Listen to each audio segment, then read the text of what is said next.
Hello and welcome back to the channel. Thank you for joining us in another of our live shows with the Clever Clogs, the Lawful Remedy. I'm Richard Vobes, and with me to help get through the show is Karen Dodd. Hello, Karen. Hello, How Richard. are you? I'm very well today, our third one, so very well, very happy to be here again. Fantastic, and very much looking forward to a different panel, a different set of questions, and hopefully some good stuff coming out. But we just should let you know, of course, this is not legal advice. It's a friendly chat amongst people who've done some stuff in the lawful way.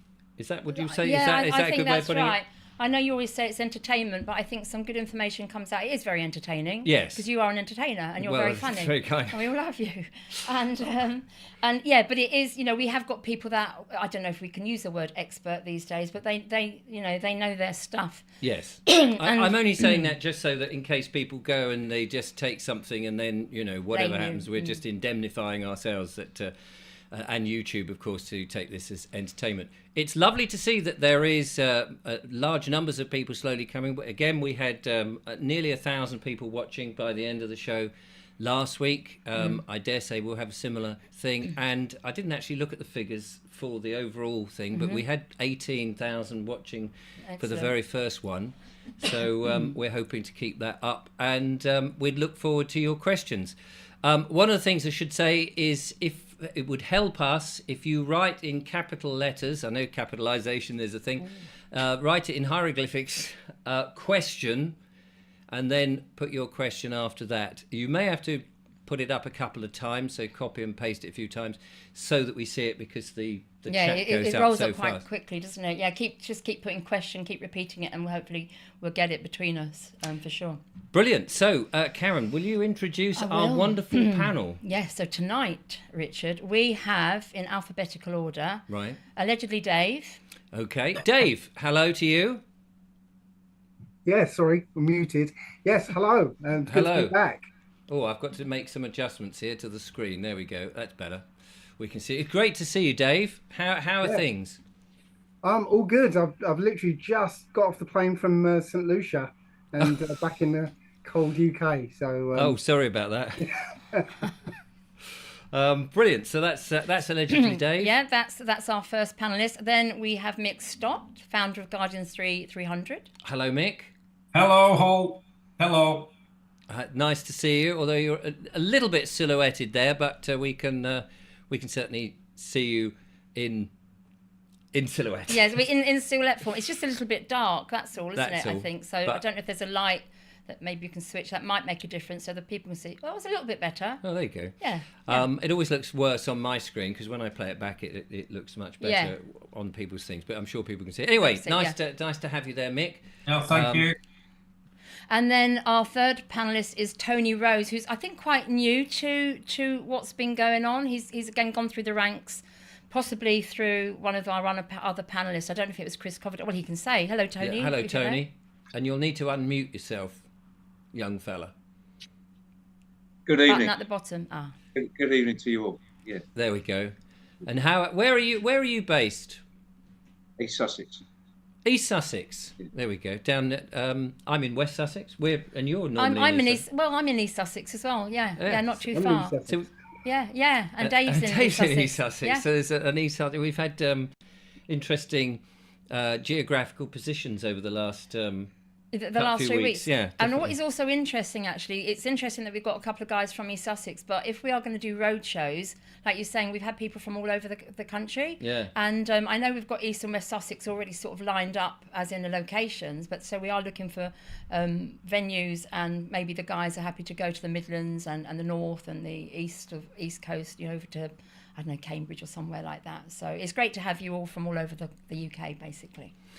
So I guess what we should be doing is looking at some questions. If you've got any questions, as I say, put the word question in front of you and we'll try and address it. We've had some very interesting approaches to the answers over the last couple of weeks. We started in a very philosophical way about what's lawful and what isn't.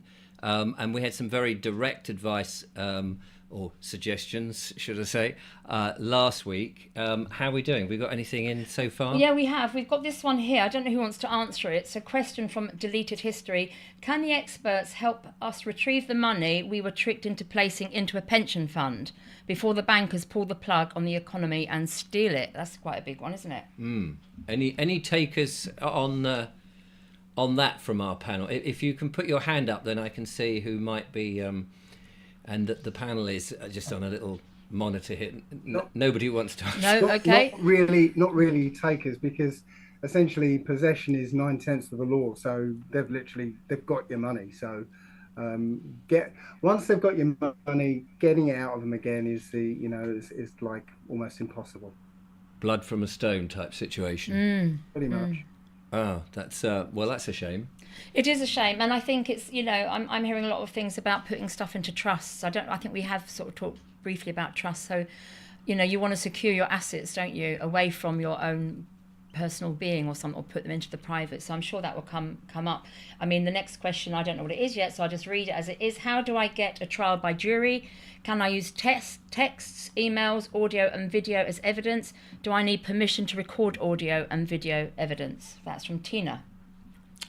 Tina, we'll go to the panel and see if anybody would like to take that. How do you get, the big question, how do you get a trial by jury in our system? Presumably you start at a magistrate's court, don't you? And then you've got to somehow, unless it's a crime, unless it's an actual, proper crime, as opposed to a misdemeanor or, a violation, I think they like to use the term, don't they?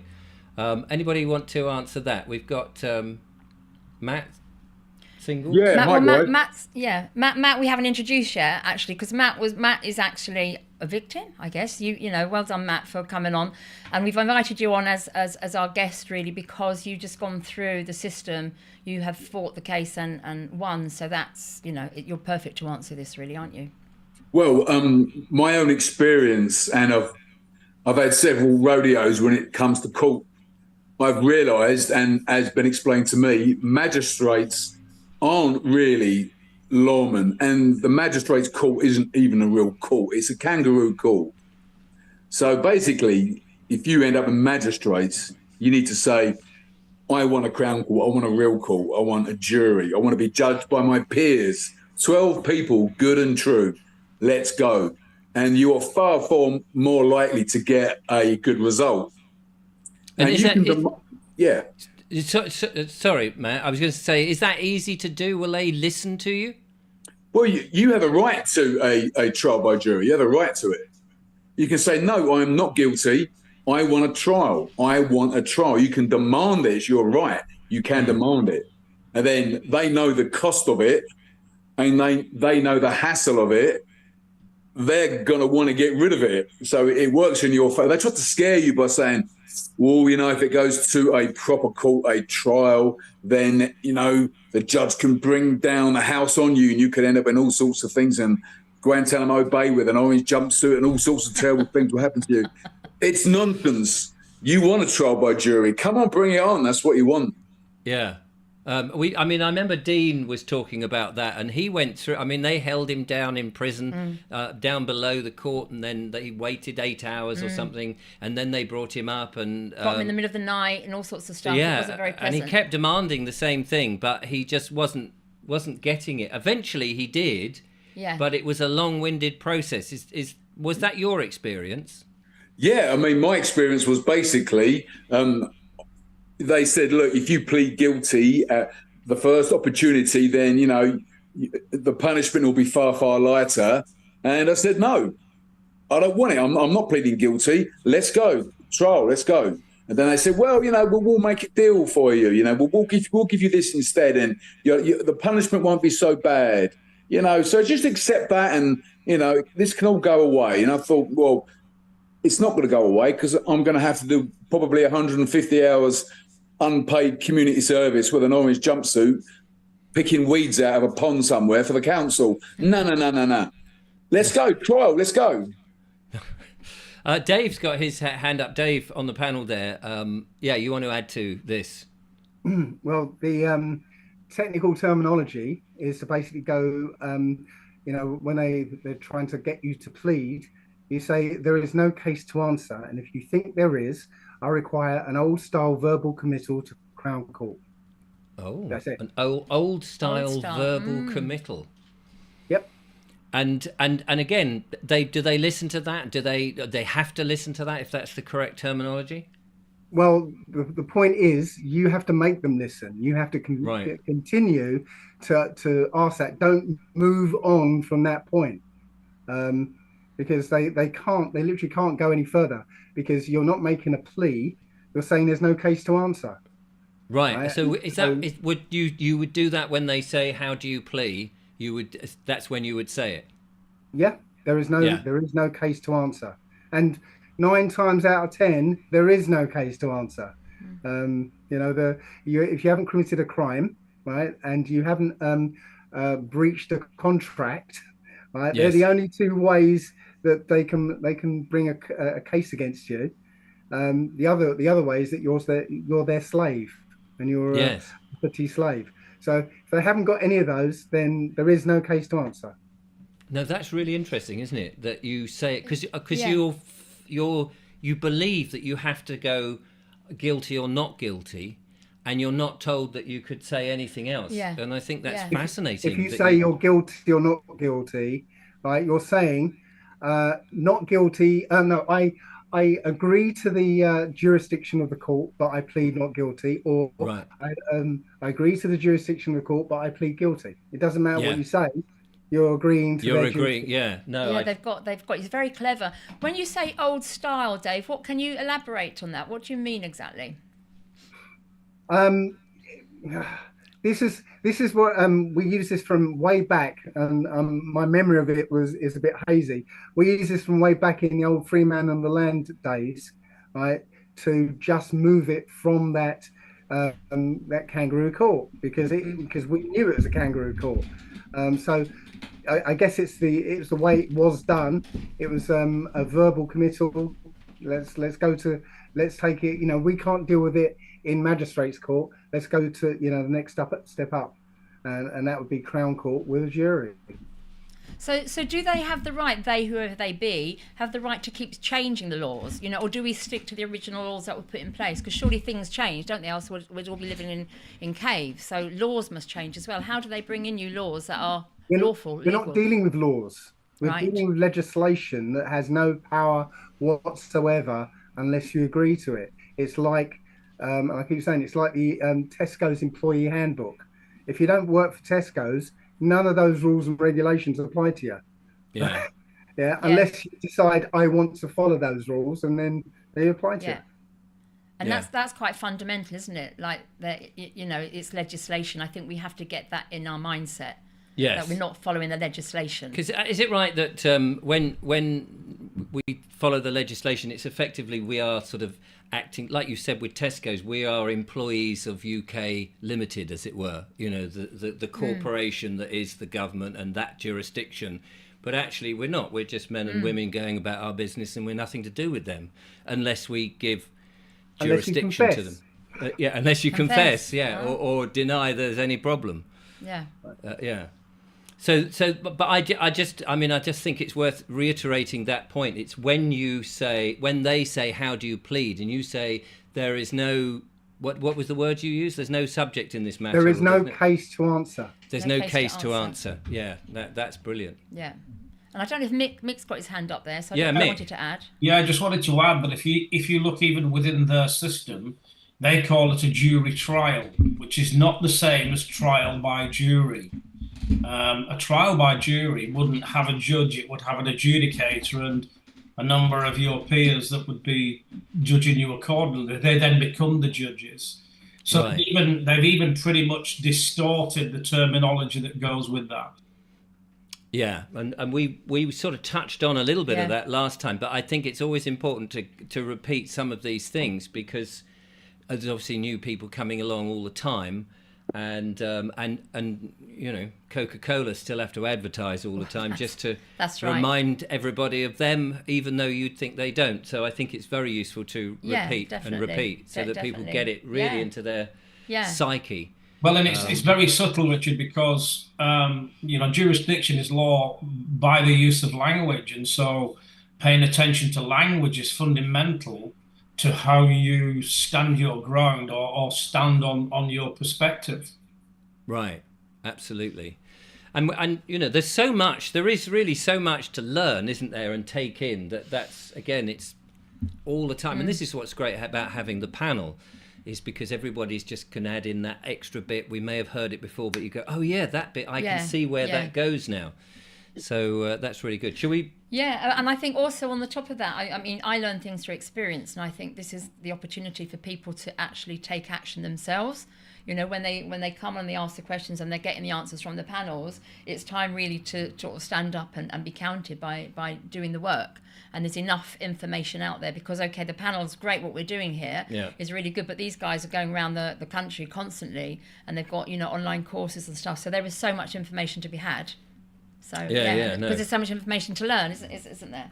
Yeah, another question did you want? Yes, please. Ooh, let's find one. I did find something about Scotland. Is the law different in Scotland? I saw it somewhere. I can't find where it is, though. No, but that's it. That is a good question. Yes. Because people often say when I've had guests on the show, they say, well, that's all very well for you lot, but up in Scotland, it's a different system. Don't know if anybody knows that. Anybody want to take that one on? He says, looking at the panel. Matt's got his... Matt and then Matt. Dave. Yeah. I just wanted to say, there's one fundamental thing you have to bear in mind at all times whenever dealing with any call is be powerful. You are powerful and you are power. Do not be intimidated. The whole thing is theatre. It's theatre. And the whole purpose of that theatre is to make you feel like you don't have power. They have the power. You are the victim. No. Be powerful. Walk in there as tall as you can with your chin in the air and say, right, let's go. And then that fear will just melt away. And then you see it for what it really is, which is theatre. It's wigs, it's gowns, it's terminology, and it's there to try to make us feel weak and to surrender ourselves and to admit guilt. That's what it's there for. Don't buy into it. Do not comply to it. Be powerful. Feel powerful. Hello. It's very. I mean, you're quite right, of course, but it is quite difficult, isn't it, when you've got everything looking against it, and especially if you're new to it and you're thinking, "Oh my God, look at all these people, and they all appear to be against me." Yeah. But you're right. You have got to take control, because if you don't, you've lost the game, haven't you? Because we're used to being told what to do, aren't we? And it is scary. It's fearful. And when I saw you the other day, Matt, I said, you're fearless, and you said, no, I'm not. Because have you just explained about what's gone? I think you should explain your story where you were last week. This time last week, wasn't it? I think. Yeah, I was at a Nightingale Crown Court in London at the Barbican. I was accused of assault on police officers, emergency workers, ×2, and a fray after we were attacked by the Metropolitan Police outside South Kensington Station after a protest we had. We were attacked by the police, and I tried to drag away a person from police officers who were assaulting him. I was then grabbed by the police, and they basically lied and said that I had attacked the police and had punched police officers and stamped on police officers. They completely lied in their books, in their notebooks. Wow. I mean, you wouldn't believe it. Anyway, it eventually found its way into Crown Court after all sorts of messing around. They refused to drop it.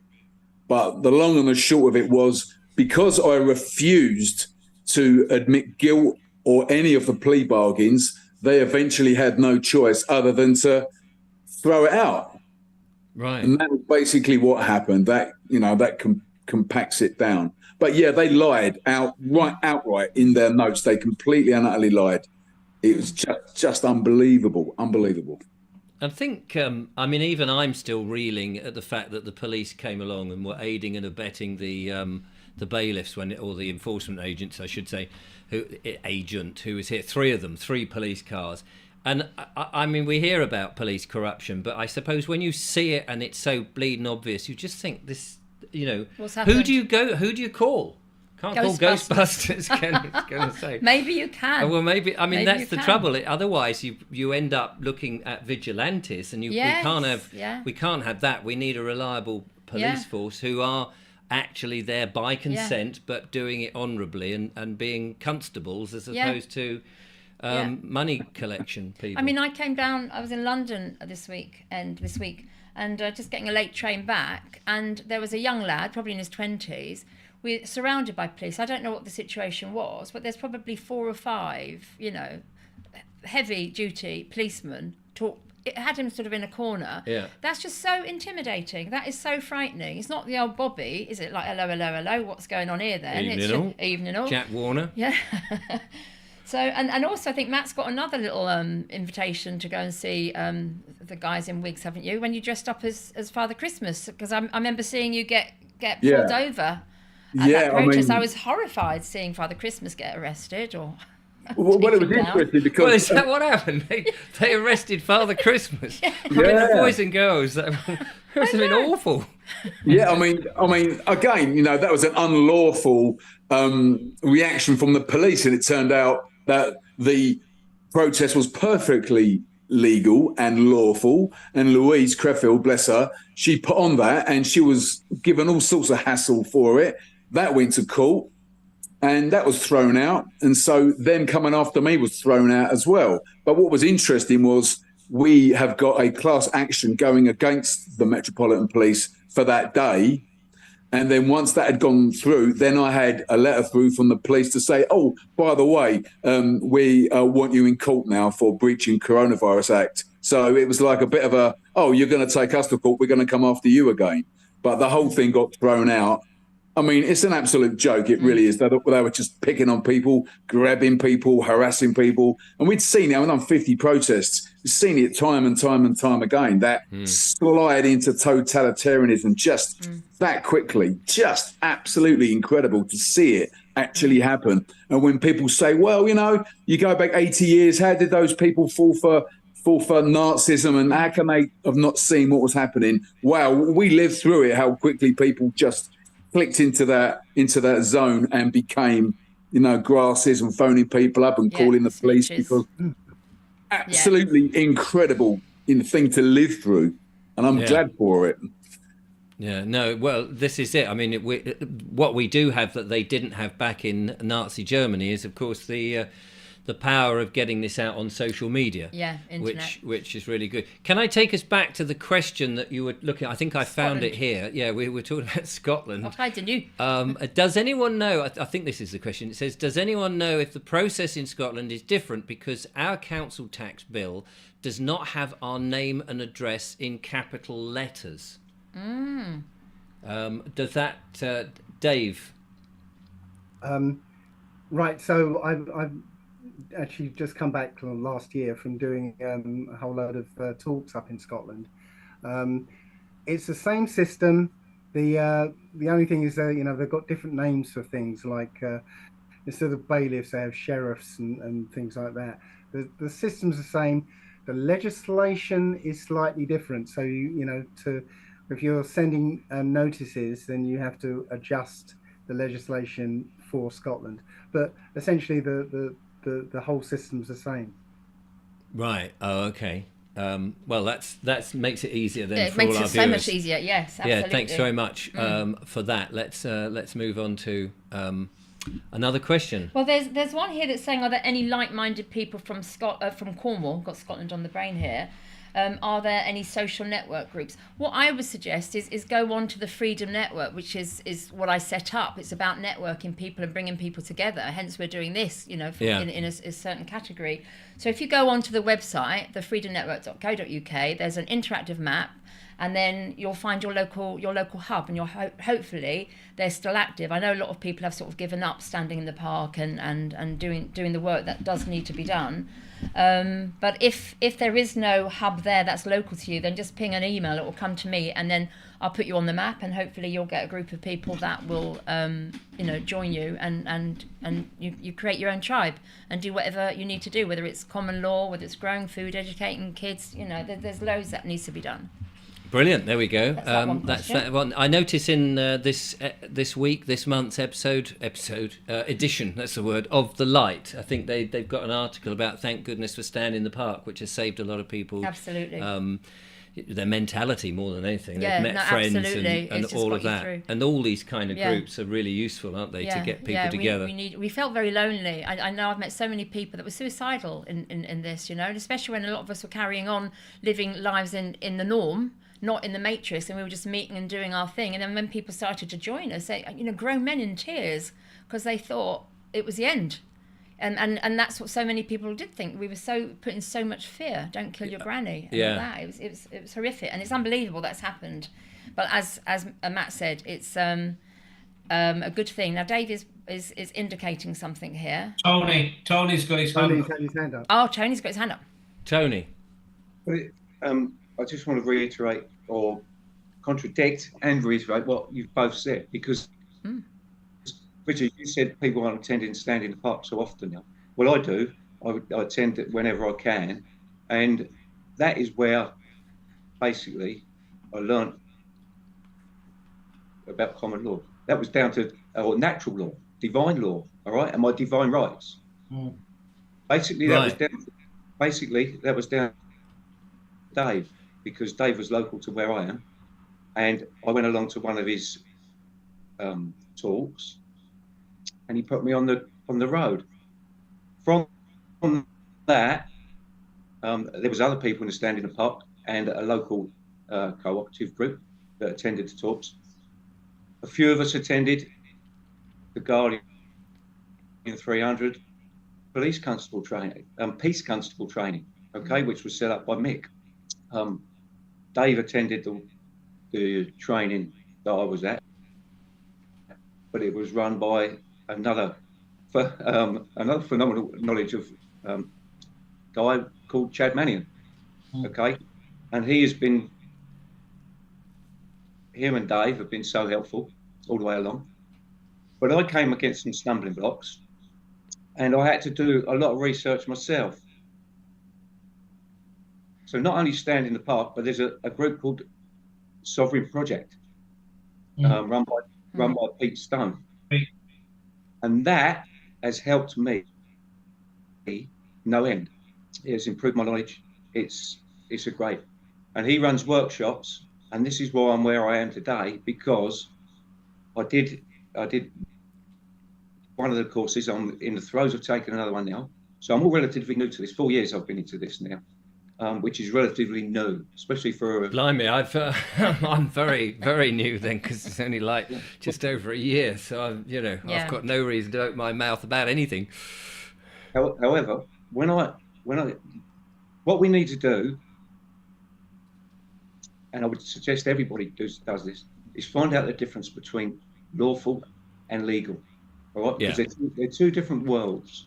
Okay, law is easy. Okay, law is unwritten, unspoken, and you are innocent until proven guilty by a trial by jury.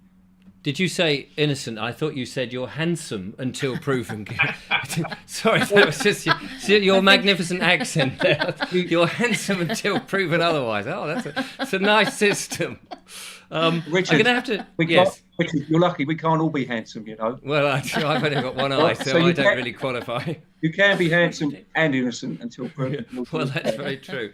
Can we? Sorry to move on a bit, Tony. I just wanted to put this point across. Somebody said Falcon Hoof said Scotland has 3 verdicts. Not proven is the third under a jury, but a man can acquit himself in lower courts on fake criminal complaints. Whoa.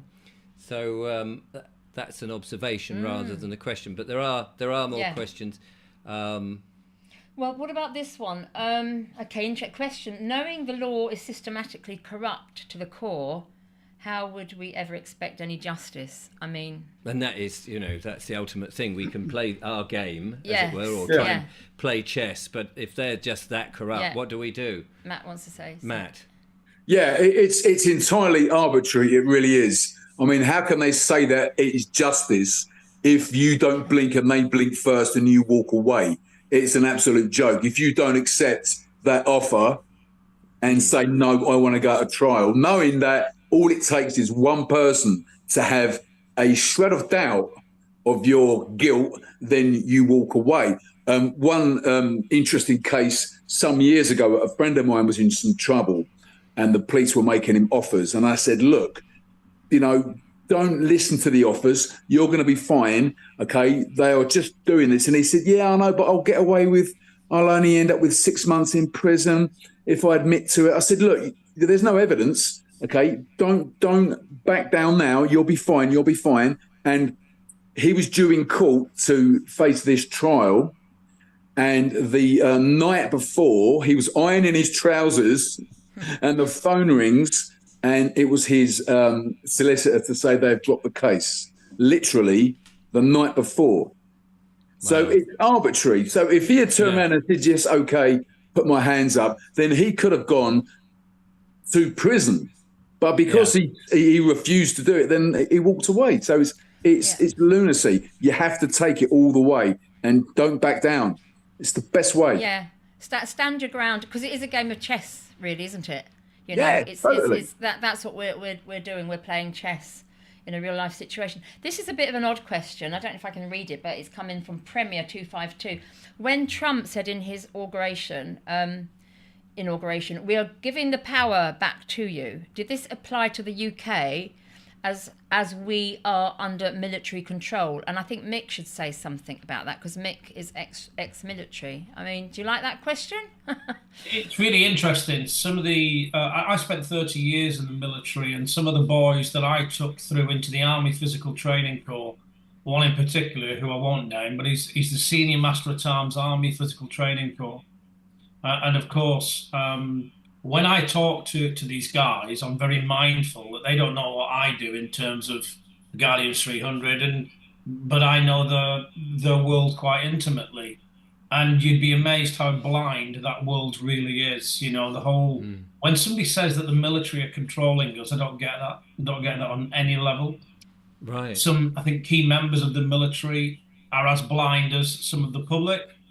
If I also look at the way the British military ceased to exist after Brexit under Langley, when Boris allowed Langley, Robbins and Brookbank to sign us up to 8 EU contracts, which became live in January 21, we no longer had a sovereign force. It's very interesting that all the hardware that belongs to the British Army, they've shipped off to this great psyop that's known as the Ukraine, and a great money laundering exercise that is.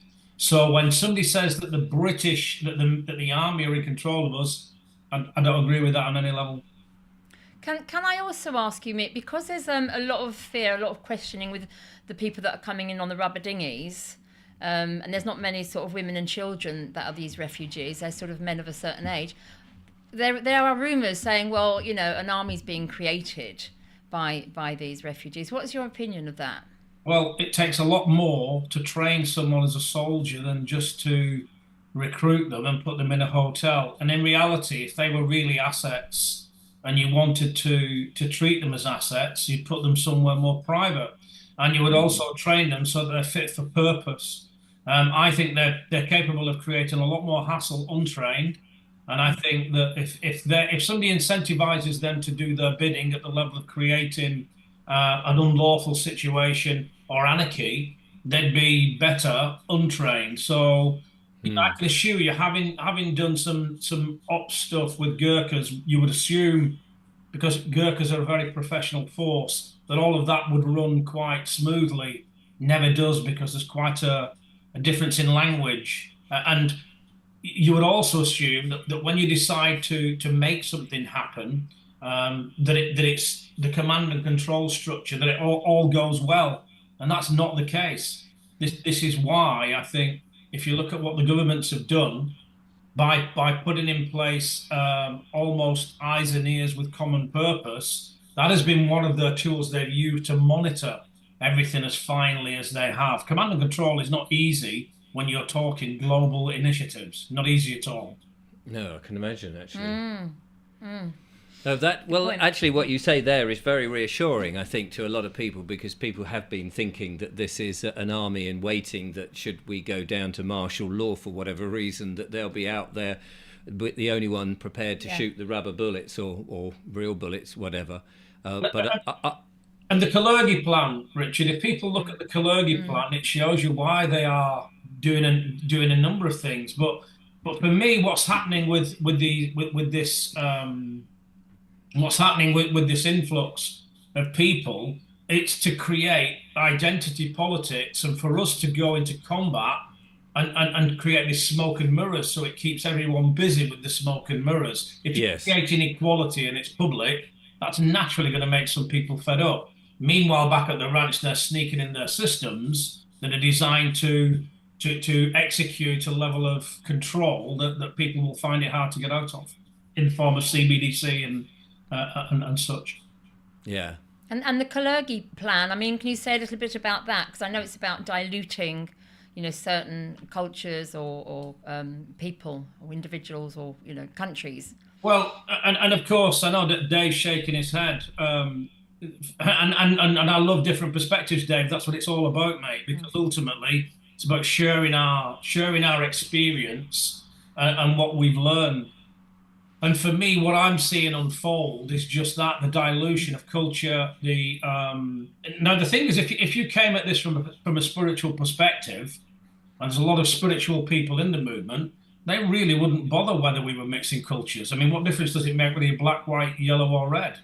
Well, I mean, if we're all spiritual and we're all the same, individual, then you're absolutely quite right. I'm gonna sort of pull it back to the lawful thing, because I know that people out there will be going, hang on a minute, we're drifting away, and I don't want to drift it into areas that are not. But what about this one that might bring it back a little bit? Can you make up divine rights, or is it just Bible stuff? That's from Bertie. That's So I mean, the Bible is often used. I mean, you put your hand on the Bible in court. So what was the question? Can you just make up divine rights? Yeah, or is it just can you make up divine rights? I mean, it's an interesting question. Anybody on the panel want to address that at all? Dave. Tony's got his hand up first. So. Oh, sorry, Tony. Yeah, no. You can't just make up divine rights. We was all born equal, and we was all born with those rights. And nobody can take those rights away from you. Basically, what you do, other than with force. Other than with force, you're right there. But you give those rights away by being tricked. Or agreeing, presumably.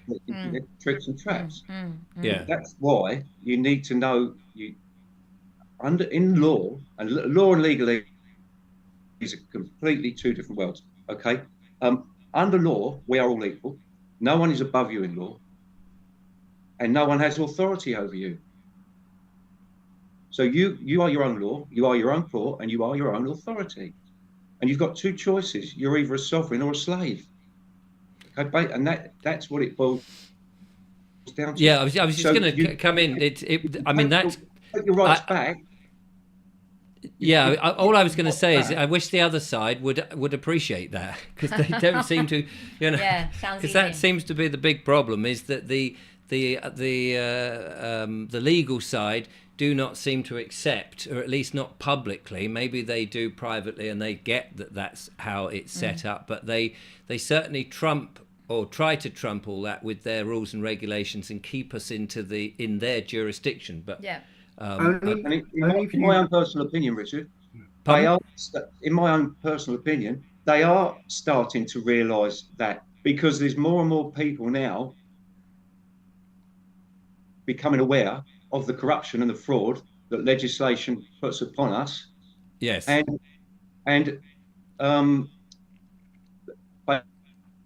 basically they're waking up to what's going on, and because more and more people are doing it, they're willing to start doing the challenges, and we need to challenge them.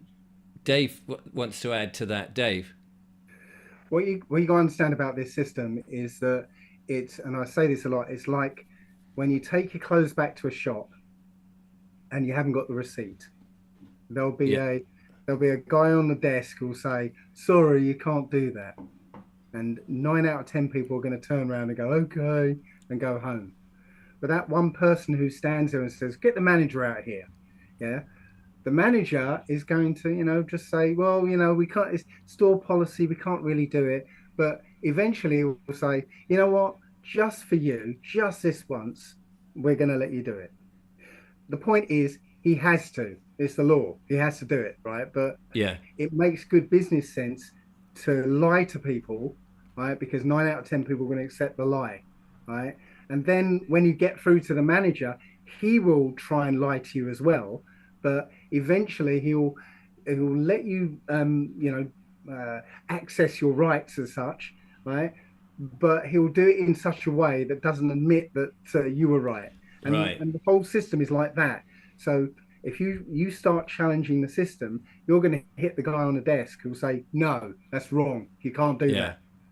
But we all do that, don't we? Yeah. We're all hitting the people at the desk, and it's a question of calling the manager out and getting him to slowly realise that he has got to obey the law.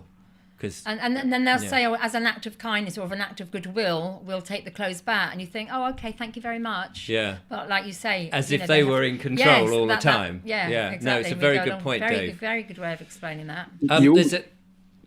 Go on, Matt. I was going to say, you also have to understand that throughout our entire lives, all the way from the very, very first day of school, we are taught to relinquish our power over to the system. And this is where it comes from. Yeah, that's it right. comes from that's why they need and must have schools, which is why, communities like Hope and what we're building here terrifies them so much, because we're teaching kids to say, no, I'm going to question that. I'm not going to assume that I've done something wrong. I'm going to challenge everything that you say. I'm going to question everything that you say. And that's what scares them the most. We have to get right into the root of why people are so happy to hand over their authority to someone just because they're wearing a high-vis vest they bought on Amazon for £4. It's an absolute... it's the psychology of it all. Yes, no, I totally agree. It is, and I also think, if you look at the way the police are trained now, they used to include a lot of elements of common law. If you go back to before we joined the EU, the European, the common market, before we did that, a constable had to be constitutionally able to carry out his duties to make decisions in his own right, as opposed to following diktats. The moment somebody follows a diktat, they're no longer a constable because they're not autonomous. So the whole essence of training has changed as well for the police. Yeah, and that's a real shame, isn't it? Because you just don't know. If you've watched an episode of Dixon of Dock Green or anything, you just would not recognise the Bobby of the past who seemed to be there to serve the community, to the police officer that seems to be serving the corporations. That's right, and they're scary. Can I just quickly say something about the power of high vis? Yeah, please do. There's a whole bunch of us trying to shut down a vaccine centre one time in Windsor it was. And I went back to my car and to change, and I put on a high-vis vest, I had a lanyard on, and I had my body cam on there as well. And I went back to the centre, and I'm standing away from the main group who was sort of around the entrance. And all the people who were coming for their vaccinations came to me. Absolutely. So I was able to say things like, we've got all these anti-vaxxers who turned up, and you know what? I've heard what they were saying, and you know what? I'm not going to have my jab. Brilliant! And literally, I was able to turn about 12 people away. Oh, that is fantastic! Fantastic! Of the public again, isn't it? It's just Power incredible. Of high vis. Power of high vis. Yeah. Well, I mean, I know we haven't really got time to go into this, but I used to do entertaining, and I used to be a comedy waiter was one of the gags that I used to do. And you pretend to be a waiter, and you just join the rest of the team, and you start to do very subtle, silly things, and people start to notice. Not everybody notices, and you get away with all sorts of murder. But I realised that if you put on the black waistcoat and a bow tie, you could walk into any hotel and go almost any room because you just become one of a moving wallpaper. You become one of the staff. And you think how easy it is. I mean, we've heard of the removal men, have we not, that turn up at a house, and people have looked at them and they've taken all the furniture out of the house, assuming that your neighbour has moved, and actually they're thieves. Well, it's giving our power away as well, isn't it? Because if you see somebody in a white coat with a stethoscope, isn't it, you assume they're a doctor. We just make these assumptions. We don't question it. The power of the uniform. Psychology. Psychology. There was something here that was quite good. So leave my rights alone. That's a song, isn't it? Leave those kids alone. It is being made easier today with so many people talking about this, which is great. And that's why Richard's show is fantastic, because it's bringing people together. And Stephen Thompson says Pete Stone was on with Peter Wilson on YouTube recently.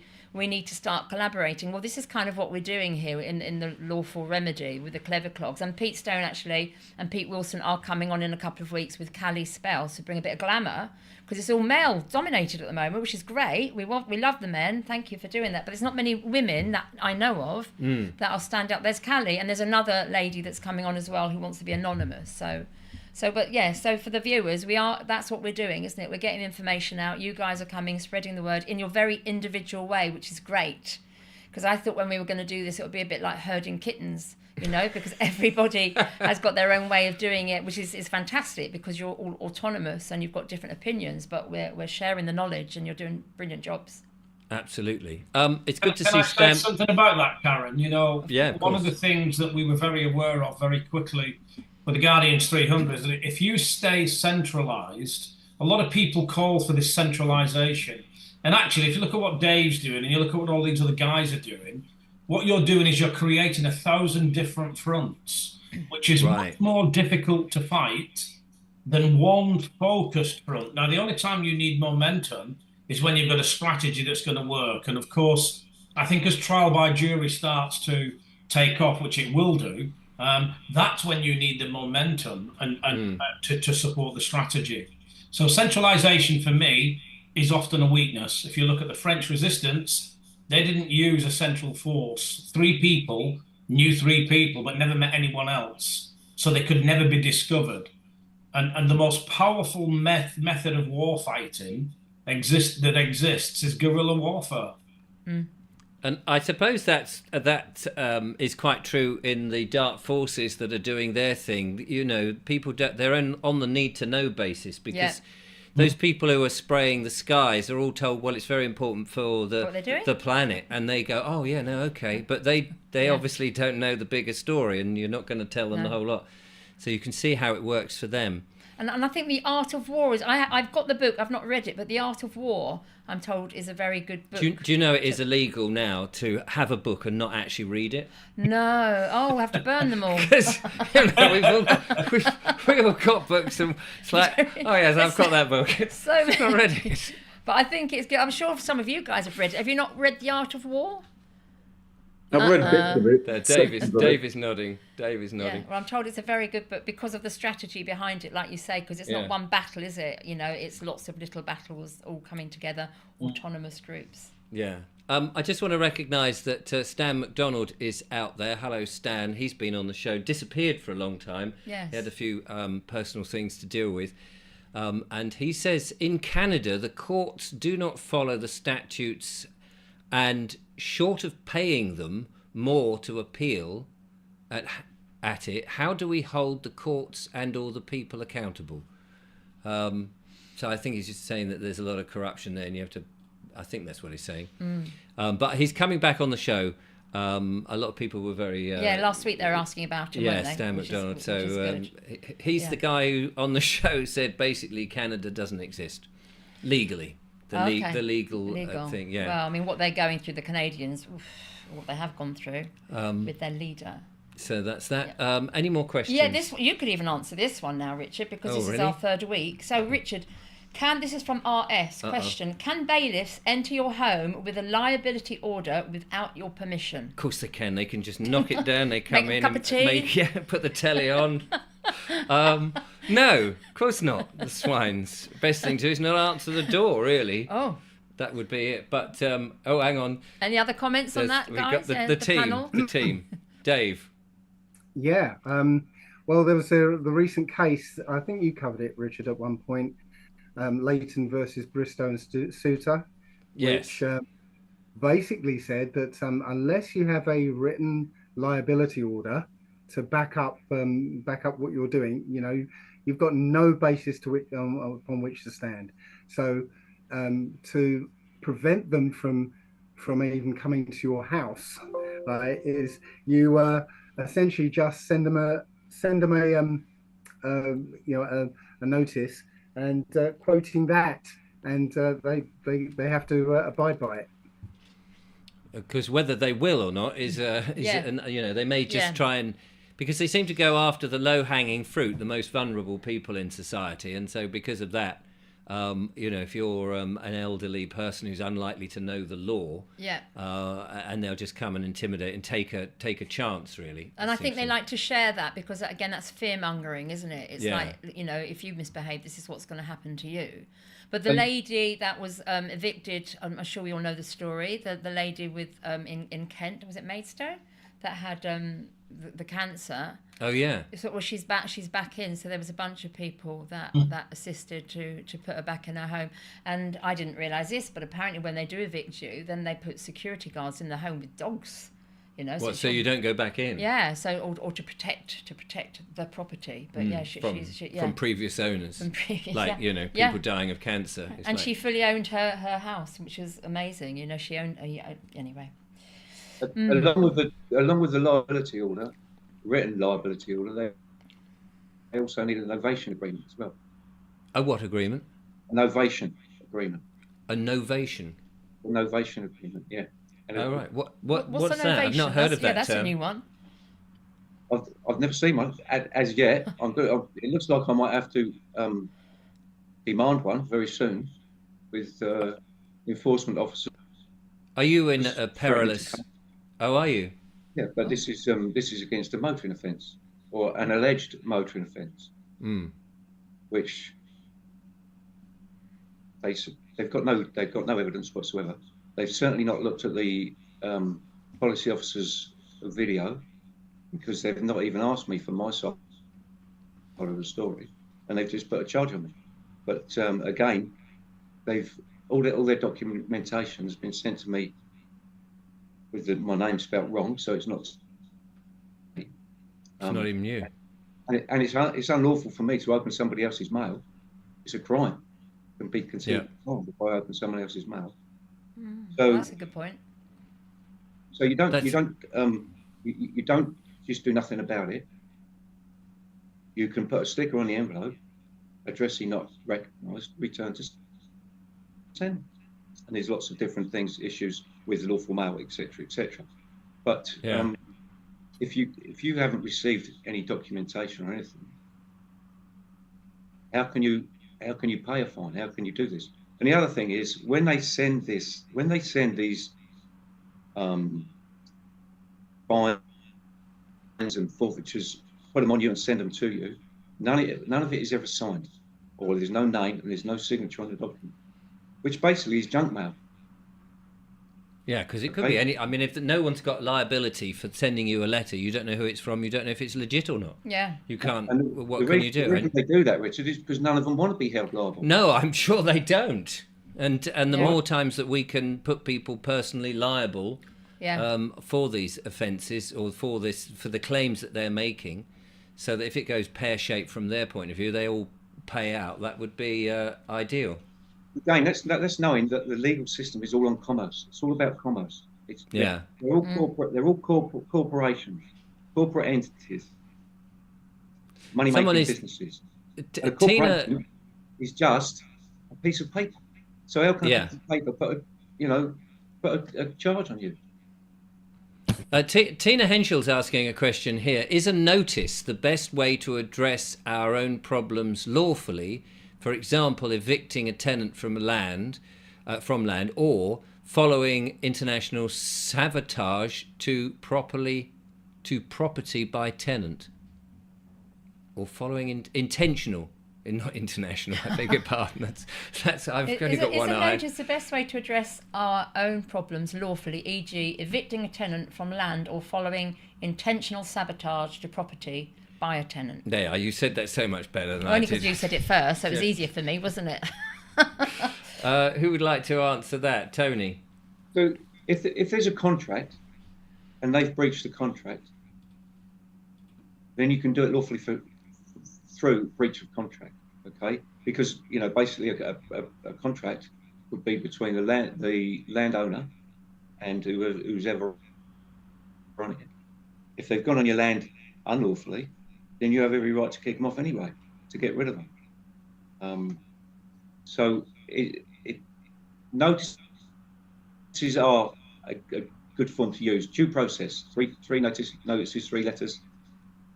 You're entitled to due process yourselves, which they don't give you. But use it on them, because as lawful men and women, we act honourably and truthfully. So yes, I would say, and I'm using notices against the DVLA now to deregister a conveyance. They didn't provide me with the documents and the information that I requested or demanded in the first notice. They didn't do it in the second notice. They just simply letters stating what I'm supposed to do under the Road Traffic Act. And again, it's knowing what an act is. An act is an act of law. It's not law. But my first notice was sent on the 21st of October. Last week, I had a letter from the DVLA in reply to my first notice. Well, I gave them 28 days to reply to my first notice. So there's obviously something going on. I think more and more people are getting involved with them. So Stan McDonald asks, a letter can be ignored, a notice not so much. So what's the difference then? How do we, just for the people that don't quite get it, how do you, what's the difference between a notice and a letter? What makes the one different from the other? Is that Dave? Well, with a notice, you're notifying them of a process that's started, and they've got obligations to address it or not. But if they don't address it, there are consequences to that as well. A letter, there's no obligation to do anything. It's just a letter. They don't have to reply, don't have to do anything. But if you're saying, I've come up, it's this thing has come to my attention, right? You're demanding money from me. I'd like to see the basis of that demand.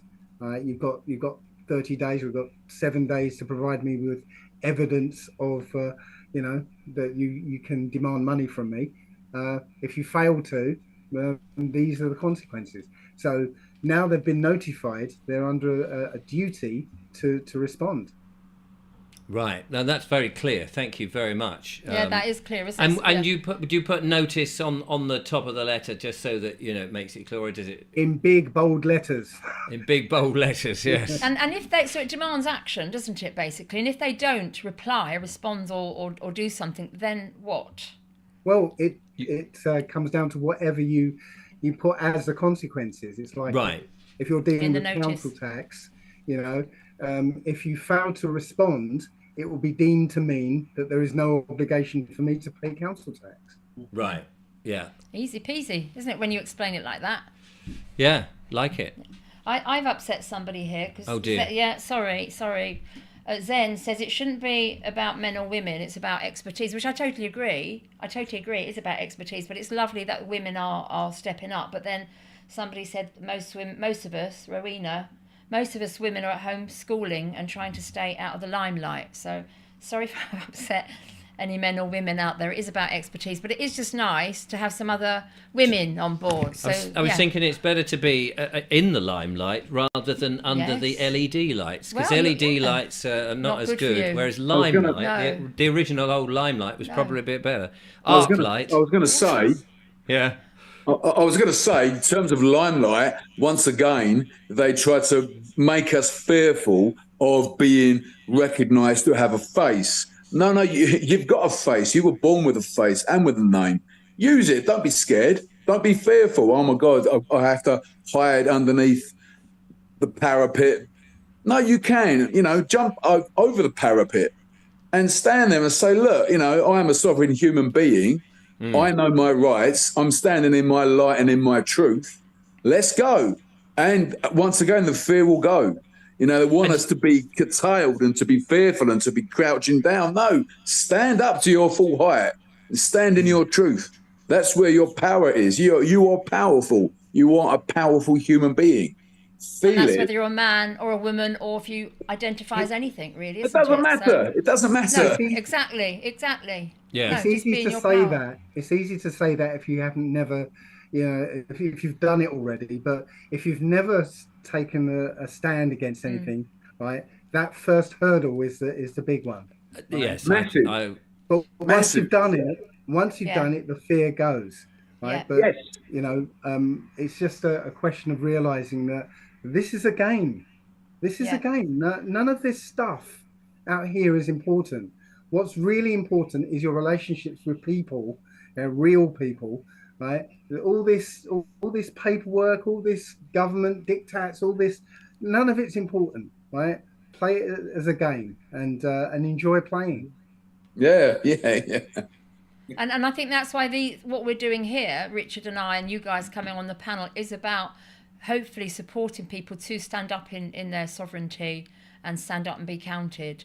And, you don't have to be alone in this, because we are coming together, we are collaborating. That's really important from all over the country. And hopefully, more and more people will come, watch the shows, or go to the workshops and the stuff that all you guys are doing around the country, and learn more and find your friends standing in the park or going through the Freedom Network. Find your tribe and do the work, because it's time. It's time. It's not about sovereignty, though. It's not about sovereignty. This is exactly the school bully. It's still the school bully. Yeah. Right. It's just that bully's changed his clothes and wearing a uniform. Yeah. Has got papers and no. It's a school bully, and we've got to learn to stand up to it. It's an interesting comment here from Stanley Milgram, who says, well, once you've lost your home, you've got nothing else to lose.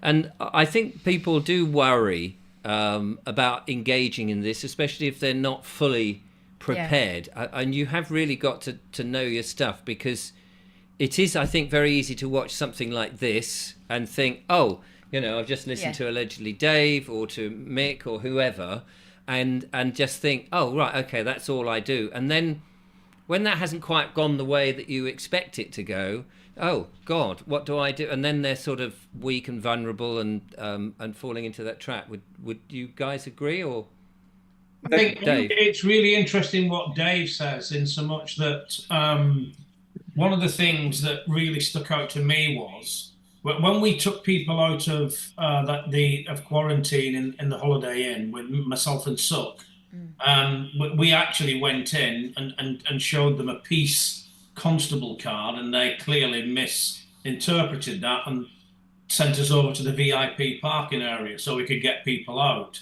But the essence of this is, there's no point just complaining, because complaints mean nothing. What we found out very quickly was that you actually have to take the fight back to them in the form of criminal complaints and anything that holds them to task individually. Because if you just complain, you might as well, it's a little bit like saying, I don't consent. It's great, but there's no teeth with that. Yeah, it's about being the victim as well, isn't it? I think it's, we are all victims in this, but we need to stand up and not be bullied anymore. Very, very important. Can I just sorry, does somebody? Sorry, Karen. No, go on. Can I just read what Mick has just said? Because we've reported some crimes. Okay, there's 4 of us locally who reported some crimes, and they've closed the case. We've proved that we have done some research. The group of us have done research with the help of Chris Coverdale, and I'll say his name because he won't mind at all. The crimes were blatantly there. We put down what crimes they've committed. We put a list of people down who committed them. They didn't even investigate the case. Okay, so I put a complaint in. I went through the complaints. First of all, I wrote to and this was with East Sussex Police. I wrote to the Sussex Police Chief, okay, Joe Shiner. The Sussex Police Crimes Commissioner, Police and Crime Commissioner, Katie Bourne. I got a letter. I gave her 28 days to reply. I got a letter back 7 days later from her legal department saying she doesn't deal with complaints, right? Yet she is the Police and Crime Commissioner. She doesn't deal with complaints. So I had to go through to the Sussex Police Professional Standards Department. So I went through them. They stated that I had to go through to the government, but I didn't because I'd reported crimes. And I've stated to them that if it's not their job to investigate crimes, whose job is it? I'm still waiting from a reply to that one. The other thing is they also push back to the Sussex Police and Crimes Commissioner. So I've written to her again. Okay? The thing is, don't give up. Don't give up. That's what they're trying to do. They're trying to get you to stop. You need to be strong, and we have the power. You have the power. Every individual has the power. You need to keep going at them. It's getting your mindset right, and it's getting your conscious. Now, conscience is the most sacred of property, and that's written in the form of property law. I think it was 1792, papers 266 to 268. So your conscience is amazing. It's power. But it goes back to like the natural law, isn't it? Because we are divine beings. And I think that's what we need to remember and sort of get out of the head and all this, like the matrix stuff. And like you say, detach yourself, not be attached to all the material things that we are attached to, which is really hard because that's the world in which we live. But once you detach yourself from all that, then you realise there's much more to us than just this vehicle that carries our spirit, our soul. And that's what it's about. It's going back to really our first week on the panel, it was quite philosophical and a spiritual chat, wasn't it? Last week it's more practical things. And they will continue to knock you down as much as they can do. Yes. You've got to be strong and get back up and fight. Okay? Yeah. Peacefully. If you've played... until you need to draw your sword. Right. Okay. Just moving back to some of the questions now. This is a slightly different question, if I can ask this one. This is from Soundman, who says, when claiming your merchant title deed to your all caps surname, which HMRC SIC, I don't know what that stands for, does one use? What is an SIC? I've seen that in capital letters, SIC. Sick, yeah. Sick. It makes you sick. Yeah. Oh, it's a sick code, is it? What is a sick code? It's don't tell me to do industry. Is it standard industry code? It's what business you're in. If you start a business, you've got to choose a SIC code for your business. Oh, I see. So but I have no idea what he's talking about. And if it's to do with like this idea of claiming your name or whatever, it's probably a waste of time, to be honest. Right. Okay. Because that kind of moves on to this question by time goes by 12. Isn't it better to change our status as sovereign rather than keep rebutting it? So again, talking about names, I guess. Is it better if I know I get emails from Sovereign Dave, Sovereign Pete, Sovereign Sandra? Is that one way, just to change our name into something sovereign? No, the best way is to act like a sovereign. Yeah, there is no way of declaring it or having it recognised or anything. You just have to start acting like it. Yeah, so it's not like a title you can put on you. I am sovereign. I'm a member of the Sovereign Club. I've got my little certificate. There it is. Look, you can Yeah, you can if you want, because that does help. If it helps you to feel like you are right. Then great. Yeah. But the key is acting like it. Yeah, don't be begging them for anything. Yeah, don't be sort of kowtowing to them. The police are your servants. The government are your servants. Yeah, you know, when you sort of start asking them for things, then you give your power away to them. Yes, I think that's a very powerful message, Absolutely. actually. And I So, do try to yeah. say that many, many times in my Yeah. show, as unqualified as I am. But I do think that is, you know, we do know that they are our servants. Yeah. But we forget, Yeah. you know, because they don't act like our servants. I mean, No, so they don't. they act as sovereign and kings. And treat us as if we are subservient, but actually, and then we're paying their bloody wages. Exactly. They're public Psychology servants. again. Psychology. Yeah, James, psychology. yeah. Totally. Again, Dave, can I just say, Dave, I wouldn't act as sovereign. I'd be sovereign. I'd be Oh. sovereign. That's what I mean. Yeah, he means that. Yeah. He means that. He means that. Yeah. Don't argue. Don't argue. Steady. Again, Punch-ups in the if you're panel, acting, ladies you're and playing. If you're acting, Well, you're playing a game. He was going to draw his sword earlier. I think one of you said before you draw your sword. Yes. yeah. SIC code, sorry, it does mean the standard identification code and tells what business you do. So point to Dave. Yeah, exactly. Just to go back to that point again, regards to dealing with the police, they will think that they have the right to speak to you badly, and they've been told to do that to immediately put them in the ascendancy within that relationship as soon as they meet you or want to talk to you quite often. Well, you just need to stand there and don't move and say, excuse me, I am a taxpayer. You are a civil servant. I do not appreciate how you're speaking to me. Behave yourself. Now, what would you like to say? And you immediately flip it upside down again. Then you are in the ascendancy, and then you can have a conversation. But always remember that, you know, they work for you. I don't know if you know, but the police actually have rules of engagement that they're trained in, and they have something called the 4 E's. Engage, explain, encourage, and the last element should be enforce. So equally, when you know a little thing or two about the way they should behave, it's sometimes useful to let them know that you know that, because then they know they're not talking to someone that's ignorant. Right. As is the same with the conflict resolution model. You know, if you understand a little bit about the conflict resolution model, you can then quote the escalation and who's escalating it. And of course, sometimes that's going to work, but of course, sometimes it's not, because you do get some people that are happy to break the law because they're acting as agents and they've got top cover. So it's choosing your fight, I think. They've got what cover, did you say?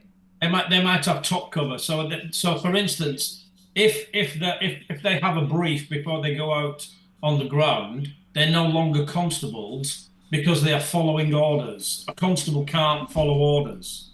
They're supposed to be autonomous. So so understanding that allows you to, in any situation, you should be making an appraisal of how effective is what I'm going to do. How effective is that going to be? And that should be in your own assessment of what goes on.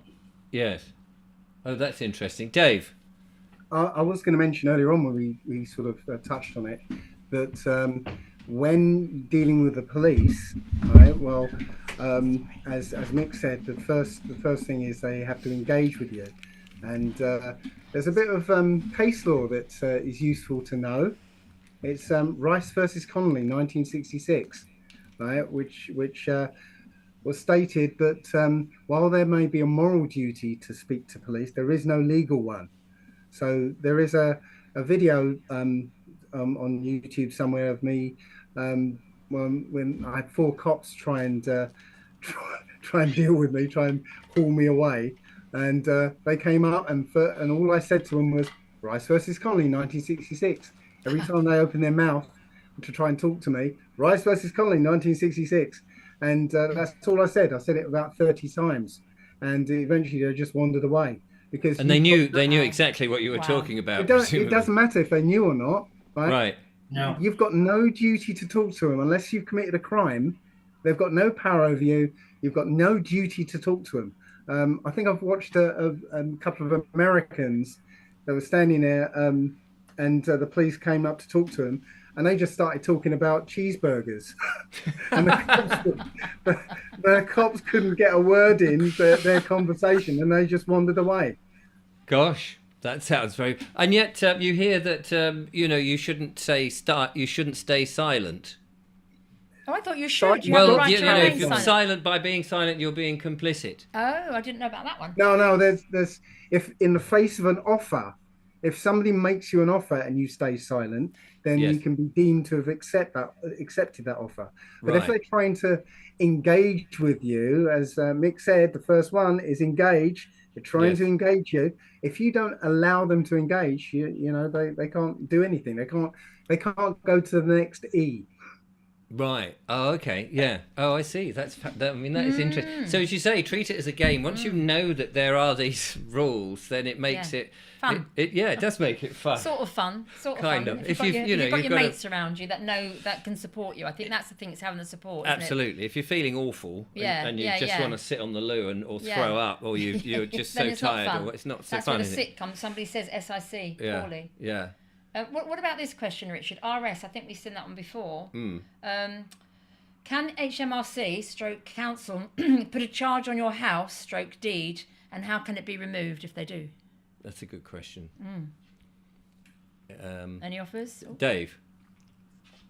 Okay, well, once you get to that stage, it gets difficult because what they're doing is building a house of cards, right? And they're trying to make that house look very solid, right? And if you keep allowing them, if you keep agreeing with them and consenting with them, right, it's essentially they're like putting super glue on the edges of the card. So the key is to not let them progress that far. So how? I mean, that sounds very easy, but how do you stop them from progressing that far? By not acquiescing or just continually asking questions? Well, there's a process you can go through. Essentially, you end up asking them questions that they literally can't answer, but they should be able to answer in all good faith. Right. And then when they, as you said, 3 notices, you give them plenty of opportunity to provide you with the evidence you're asking for. And when they fail to, now you've got a court case against them. A completed court case where you've won, because court doesn't have to happen in a building, right? With your paperwork back and forth, that is a court case. And once they fail to provide any evidence, they've lost. It's summary judgment. So if they try and go any further with it, then you can block them at every step. Oh, right. Oh, okay.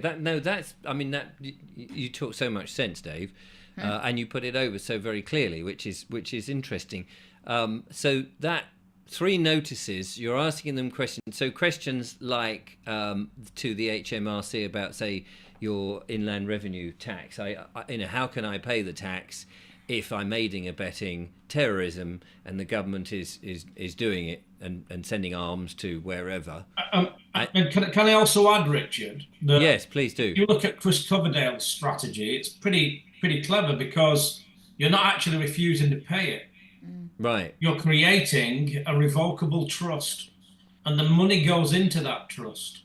And what you're saying is, if you meet these certain conditions of this trust, then you'll become the beneficiary of that money, of that trust fund. And if they can't answer your questions, which are all related to where does my money go, and we know exactly where it goes, then therefore, as part of your documentation, you state where that money goes. So you're not actually refusing to pay it. And what I love about Dave's approach is that you stop it before it gets to that point. And there are actually some great letters out there that do just that. Brilliant. Yeah. And just the last thing on HMRC, if you get into a spot of bother with them, right, and you've the last resort is to actually pay them. You pay them with a promissory note. Right, and when you say a promissory note, you actually type up a note saying I promise to pay the bearer the sum of, and you get it witnessed. You can get 3 people to witness that you signed it, and send it to them with a bit of a cover note that says that this is a promissory note, and it's Lord Denning basically said that in a court case, which I've forgotten straight off my head, he said, we've repeatedly said in this court that a promissory note should be treated as cash, right? So you send them a promissory note. Now the situation changes from have you paid the tax to is this a valid form of money? Now they've got to prove that you haven't paid them. So you've actually shifted the balance away from. Can you do that with all your bills and just type up a promissory note? There we go, mate. Well, that's what a £10 note is, isn't it? Or £20 note. Absolutely. Yes. And it's a matter of faith that you take it and go, okay. Where would somebody go to redeem it, though? It's not a solution for everything. When you're talking about things like utility bills, it's like a repeating thing, or council tax is a repeating thing. The best thing to do is actually refute the fact that you need to pay them in the first place. Right. Rather than it's a kind of not coward's way out, but it's a kind of last resort if you don't want to fight anymore, that type of thing. But no, the best way is to actually I don't want to pay. I'm not paying you anything, not even a bloody promissory note. Daryl H says that Lord Denning said that promissory notes are to be treated as cash. Yes, that's what he said. So, you did. Yeah. Someone's just commented. Someone's agreeing with you, Dave. You're right. You're not in question. When I was talking to Tony, was it this morning, Tony, or last night? I can't remember. We were talking about affidavits, and Stephen Coleman here has said, can they discuss an affidavit? So can you tell us a little bit about that and how that can be used in our favour? Well, Dave can probably tell you more about affidavits than I can. The affidavit is a statement of truth. It's a very powerful document, probably one of the most powerful documents you can have. And if you write a statement of truth, and I'm just in the process of finding out the best way to write one to the CEO of the DVLA.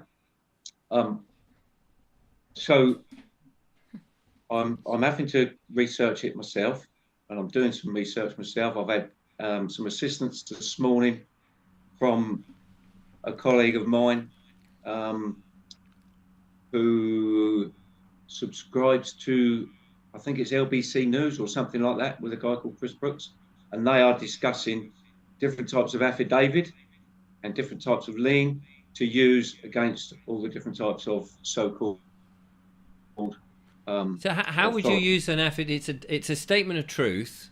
Yep. So what when you say a statement of truth, do you mean, I'm Richard Vobes. I'm Richard Vobes. I live at wherever, 32 Acacia Avenue, in case you're passing. Do pop in for a cup of tea, that sort of thing. And I'm a living man. I live on my own, and I have a cat, and I haven't got any money, so leave me alone, you bastard. That sort of thing. And then how would you, whatever your affidavit is, that's the statement, how would you use that against your utility bills or the HMRC or any of that?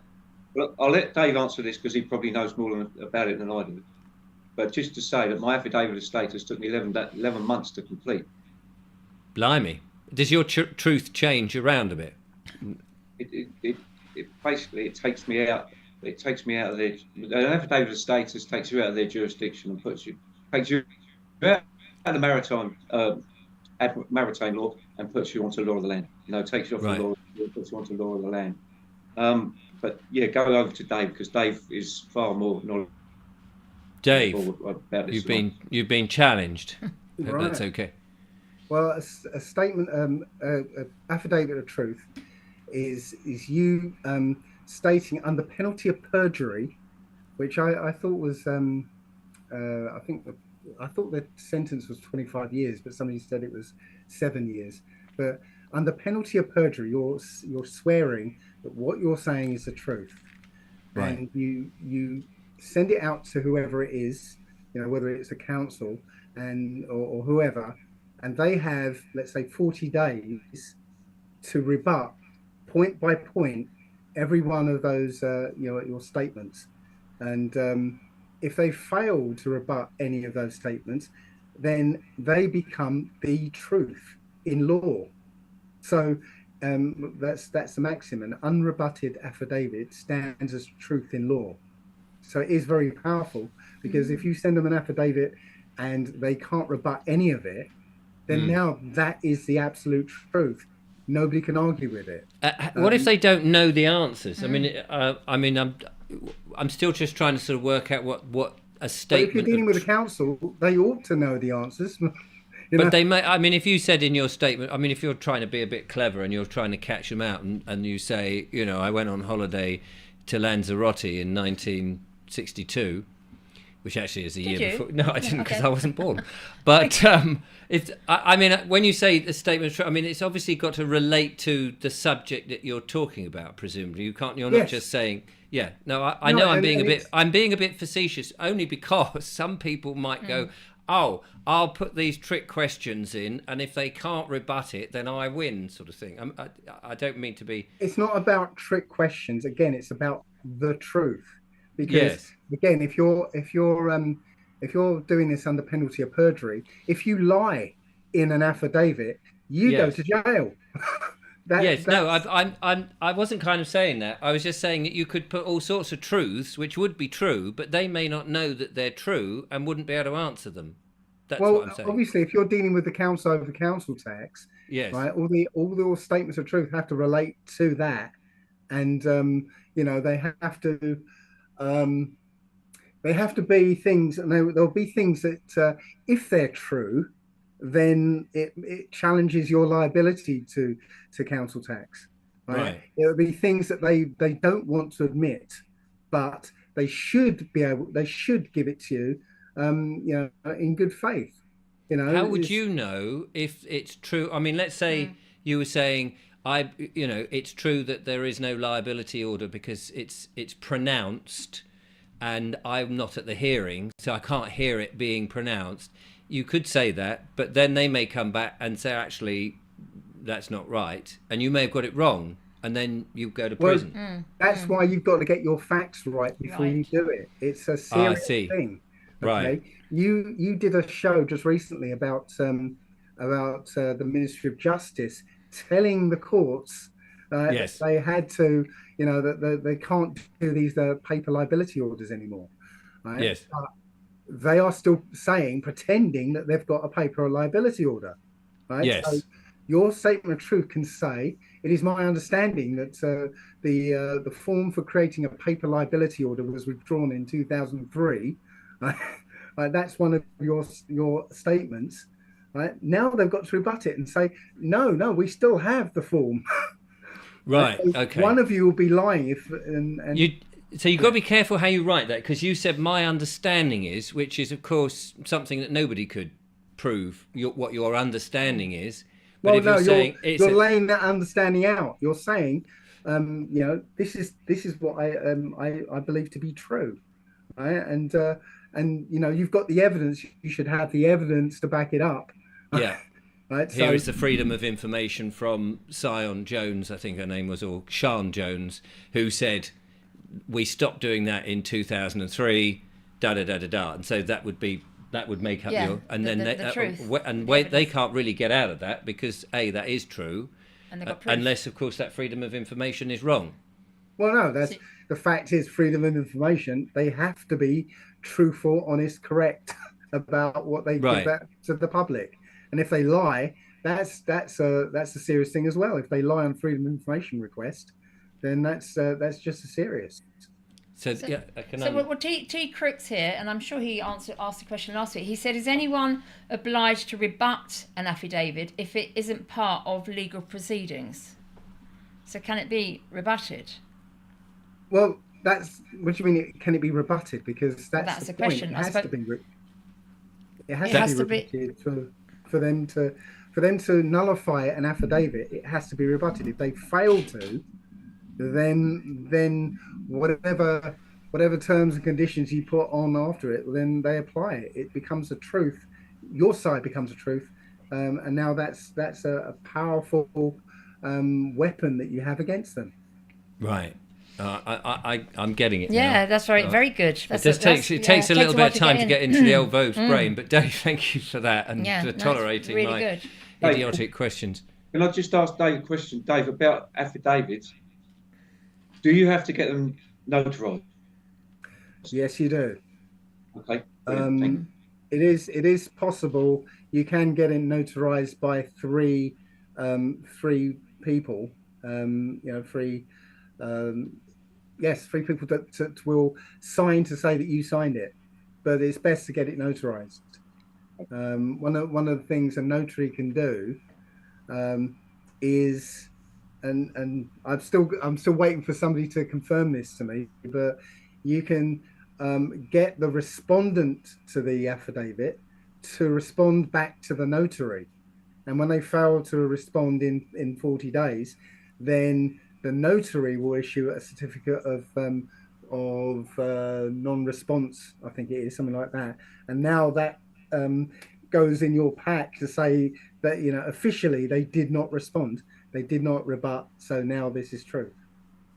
Right, well, I'm going to get when I've completed my affidavit of truth to the CEO of the DVLA, Julia Leonard, I'm going to get it notarized, and I will put that with the notary. I want to reply from the probably respondent. best to talk about this offline, but yeah. So when you do that, then if whomever it is, and you do exactly as you said just then, Dave, and you get it notarized and it's sent back to the notary, and it's all been rebutted, so it now becomes true.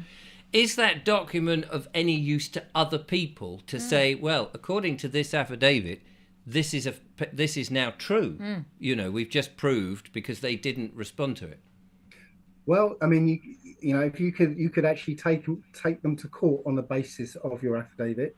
You could, for instance, if you've been paying them with direct debit, you can actually do a direct debit clawback, right? Because now you've got proof that there's been an error, and there's several things you can do. You can actually make it the basis of a lien against them.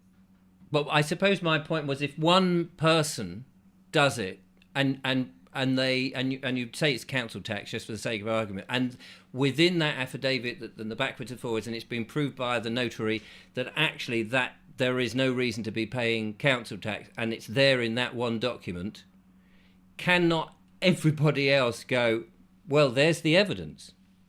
Well, as in use your affidavit. Use that person, Like Fred Bloggs' affidavit, and say, yeah. look, Fred Bloggs has proved there is no liability or whatever it is.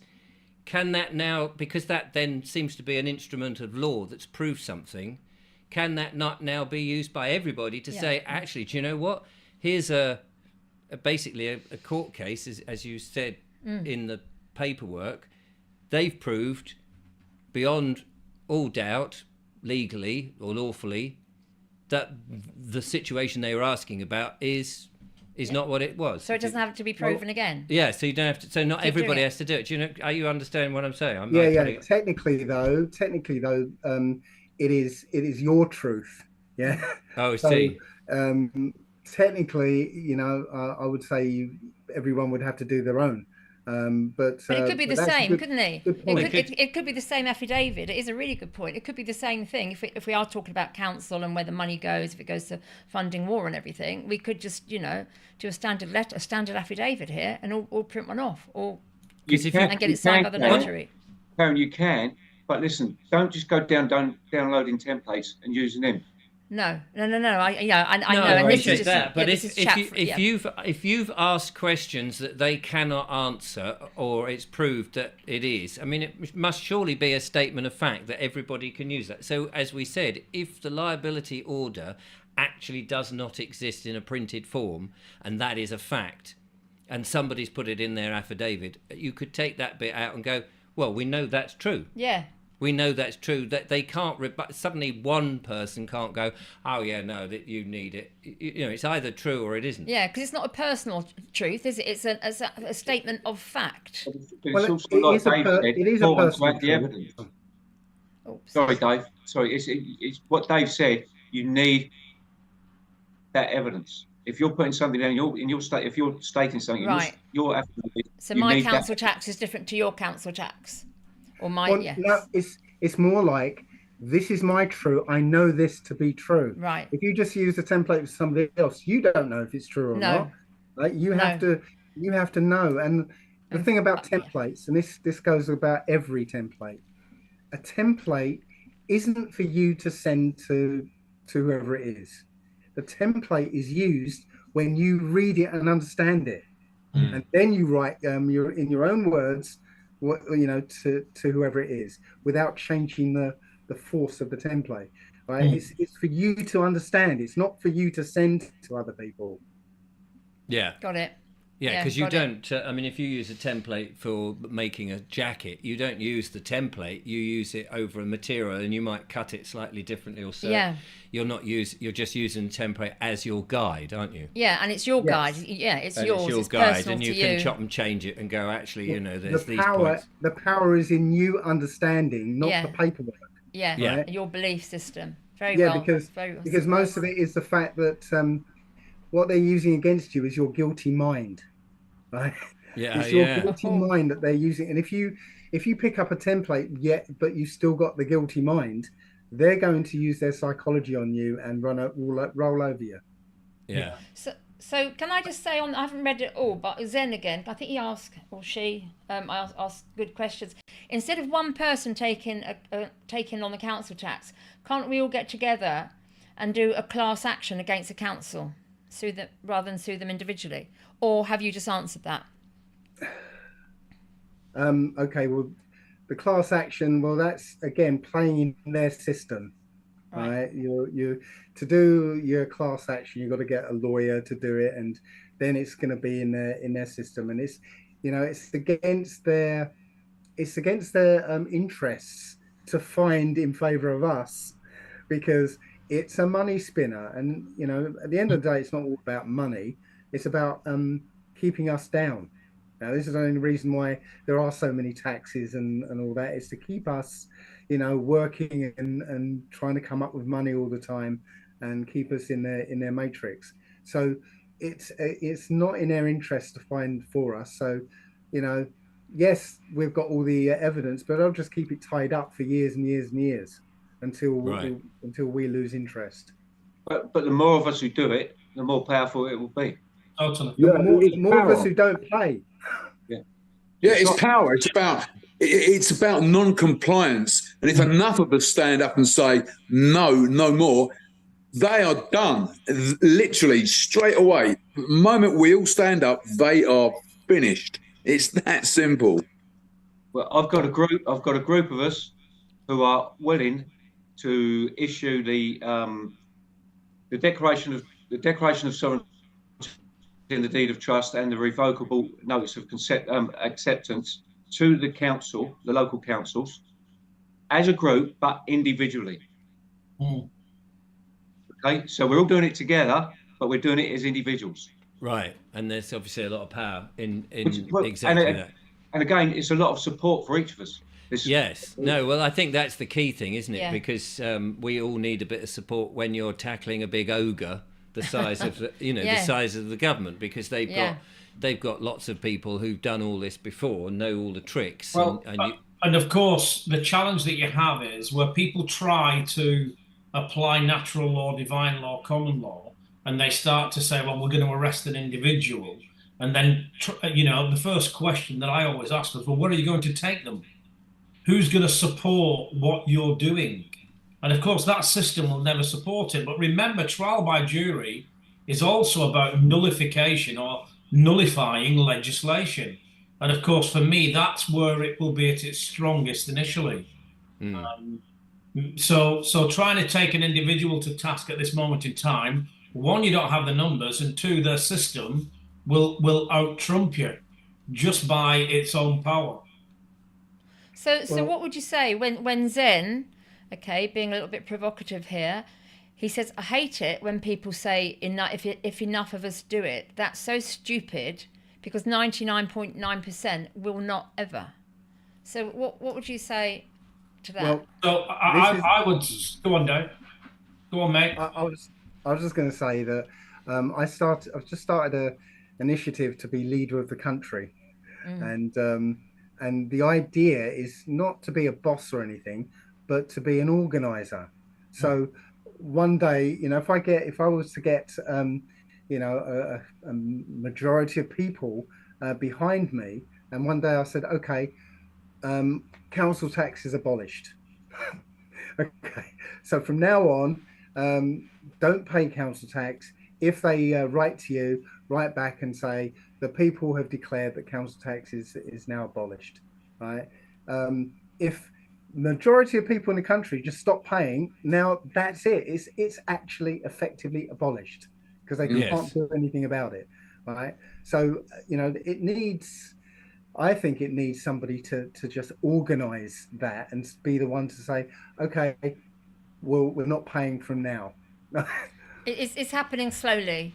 I think it's happening slowly. As we keep saying, we're all autonomous. We can't all come together. We can't fill out, standard letters or templates. We've got to do it individually because we understand it, we believe it, and it's that spiritual side of thing, which I will always go back to because I think that is really important, and not get other people to do it. Okay, get the information from other people, support everyone, but I think we are coming together, and I think it's a moment in time, to be honest. But I also think that people are not squeezed enough just yet. So people have to be squeezed.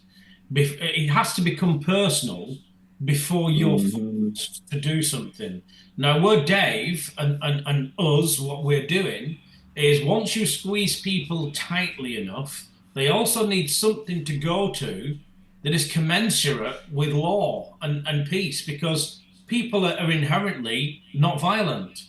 So when you start to look at an aggressive type retaliation, that takes a very, very specialized or it's a very small group. But remember as well, you don't actually need the whole of a country to say no. You'd be amazed. 3% of this country could turn anything around if they really got together. Exactly. It's a tipping point. Yeah, it's a tipping point, isn't it? Eventually you're on the seesaw, and just one or two more, and then we tip over.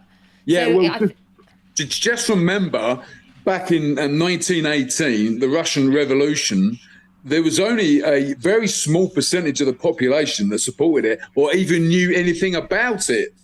And it was still fundamentally completely successful in its aims. You don't need everybody. Yeah. I suppose once you get going and people start realizing, people who are unsure or never heard of it, I always say this, that people are a bit like water. They'll take the line of least resistance. That once people start to see, people are not paying, they're not being attacked, they're not being, people will just join them, because once they realise actually it's right and proper, when something is they can see the sense in it, and other people have effectively done the challenging, enough of them have done that. Then the snowball just comes afterwards. Go, well, I'm not going to do it either. Actually, look at me. There's a very good video of I think it's a festival called Sasquatch or something like that in America. Yeah, you know the one? And so one guy gets up and he just dances and looks a bit funny, but he's in his element, happy, and everybody's looking at him. And then it's the second person that is the tipping point, because as soon as the second person follows and does the dance, they all join in. They thought, he can do it, we can all do it. And that's all it is. It's just getting that information out. And they kind of make it legitimate. Yeah. And it doesn't matter how you're dancing because you're all part of it. And there's also that saying about first they came for, and I can't remember who they came for, the gypsies, I don't know. Eventually they will come for you. So I think we're not all being pushed enough. A lot of us, we know stuff is going on. We're struggling to pay our bills and struggling with so many ways, but we're getting through. And eventually, because I thought with the stuff that's happened, recently, all that kind of stuff, eventually when people started doing that, they'll put two and two together, but they haven't put two and two together. We're still too comfortable. We're still too comfortable. We still have bread and circuses, pizza in the freezer, beer and everything else. We need to be less comfortable. Yeah, we do indeed. We will. I think soon we will. Talk for yourself about the beer and pizza in the cupboard. And Netflix. Can I just point out, Richard, we got 16 minutes left, Where did that go? I don't know. Chit chat. It's lovely. Joinder. Somebody way back when said, "Can you talk about joinder?" And I know that might be quite simple for some people, but those that are learning, can one of you talk about joinder? What is it? And a lean as well, like a lean-to, a lavvy. A lean-to. Yes, I could do with a lean-to. It blew it down in the wind. Joinder. Yeah. Okay. Dave. Right. So, okay. So the hierarchy is that you've got the Most High, whoever you believe that to be, as above everything. Okay. Below the Most High is every man, woman, and child on the face of the earth. Okay. That's the sovereign level. Okay. Nobody apart from the Most High can tell you what to do. Right. Below you is the government, because we created government collectively. So the government is below us. Okay. Below government created all these fictional entities. Okay. Taxpayer, driver, resident, occupier, all these fictional entities. Okay. That only exist on paper. Joinder is the process of you confessing to being one of these fictional entities under government, because while you are in your sovereign status, nobody can apply anything to you, right? So you've got the right to travel, so you can exercise your rights and travel in any way you see fit on the roads, on the public roads. But as soon as you confess to being a driver, well, now all sorts of fees, taxes, insurances, rules and regulations apply to you, because now you've admitted to being under government as a driver, and that's you committing an act of joinder. You're joining yourself to one of these fictional entities, and there's lots and lots and lots of them, and there's lots of different tricks they can pull to make you or to get you to accidentally create joinder. Could that also be something simple like opening a letter, a window letter that comes through the post? If you open it, opening a letter, yes, because one of the fictional entities is known as a person, and so if your supposed name is in all capitals, or it's got a title, Mr., Mrs., Miss, right? Well, then that's to a person, and if you open that letter, you're either breaking the law by opening mail that doesn't belong to you, or you're admitting that you're that character. So in most of my templates, the very first question I ask is this notice to me, right? Because it looked like it had my name on it, but I might be opening somebody else's mail in, by mistake. So can you confirm that this is to myself, Dave the man, and not this Mr. David Murphy? So that's really that. I mean, I think that you've put that incredibly. Oh, hello. You've got the fog. I'm back in poor the old fog. Dave's gone into fog down mode. the East Coast, But before you disappear, or he's going to punch the camera. He did that last time before we started, and it was very effective. Here he is. Look. Oh, there he goes. He's back. He's back. Can you? Most of us, let's face it, will have opened letters with what appears to be a name with the Mr., Miss, Mrs. on it. Are you able then to say to these people who've contacted you and go, actually, I want to correct that. I've discovered that that's not me. I'm, really sorry. I've discovered, for whatever reason, or I've woken up, or however you want to phrase it, that that's no longer me, or that's never been me. I've been deceived. I am now correcting my standing. And that's not me. Just to let you know, thank you very much. Please stop sending that stuff to me. That really isn't me, because I'm somebody or something else. They'll continue to send the notices and letters to that straw man, because they've got that straw man's name and the address and the date of birth. So they'll continue to do it whether you say you corrected it or not.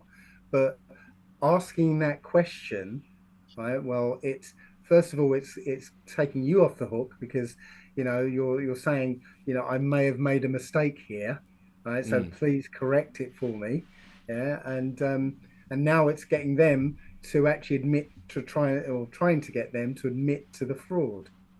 Yes, which I suppose they won't do. They won't do, but when they respond to you, you can end the conversation right there. You haven't clarified whether this is to me, the man, or to this person.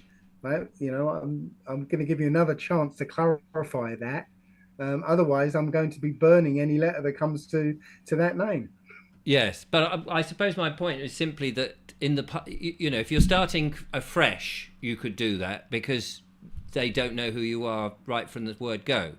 No, but if you've been dealing with your passport, your all the documents that we all have, and we've all gone and we've all acquiesced and opened the envelope and gone, I'll sign this bill and whatever. Yeah. How do you get out of all of that? My favourite phrase: "It has come to my attention." Well, that's what I was saying, though. That's what I was saying. Is you're saying it's come to my attention that this isn't me. I'm ever so sorry. I've opened these in error. You don't have to hit it go straight for it like like hitting a brick wall. You can say it's come to my attention that this might not be me, because I'm a living man, and this seems to be to somebody else. Can you clarify that, please? Oh right. Oh okay. It's always best. Subtle. Yeah, send it it's back. always best to approach it like you're a stupid muggle.